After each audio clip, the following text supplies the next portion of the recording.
আসসালামু আলাইকুম বন্ধুরা, চলে আসলাম একটি নতুন পাটিসাপটা পিঠা বানানোর রেসিপি নিয়ে।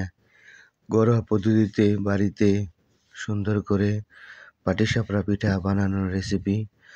প্রথমে গুড়, দুধ এবং নারকেল নিলাম।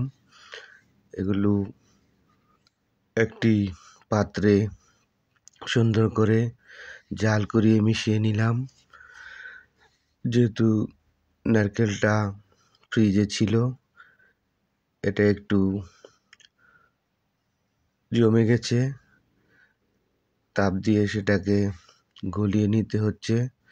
গলিয়ে নিয়ে তারপর শুকিয়ে সুন্দর করে সেটাকে নেড়ে চেড়ে শুকিয়ে গাঢ় করে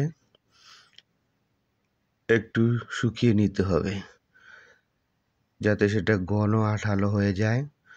ঘন আঠালো হলে এটা পিঠাতে সুন্দর করে দেওয়া যাবে। পাটিসাপটা পিঠা যেহেতু, এটা সুন্দর করে পিঠাতে দিতে হবে।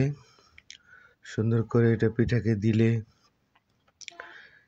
পিঠাতে এটা গাঢ় আঠালো হলে এটা খেতে এবং দেখতে সুন্দর লাগবে। এজন্য এটা শুকিয়ে নিতে হচ্ছে। শুকিয়ে তারপরে এটা গুড়ি আগেই গলানো ছিল, পানি দিয়ে গুড়ি আগে গলিয়ে একটি আলাদা পাত্রে রাখানো হয়েছে। এখন একটা কড়াই বা ফ্রাইপ্যান নিয়ে একটু তেল ব্রাশ করে নিতে হবে, যাতে যেই রুটিটা বা যে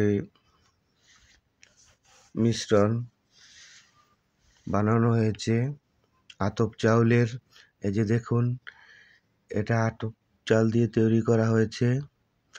আতপ চাল, সেটাতে গুঁড়ি বানিয়ে নেড়ে লবণ পানি দিয়ে মিশ্রণ করে রুটির মতো এটা শেপে বানানো হচ্ছে।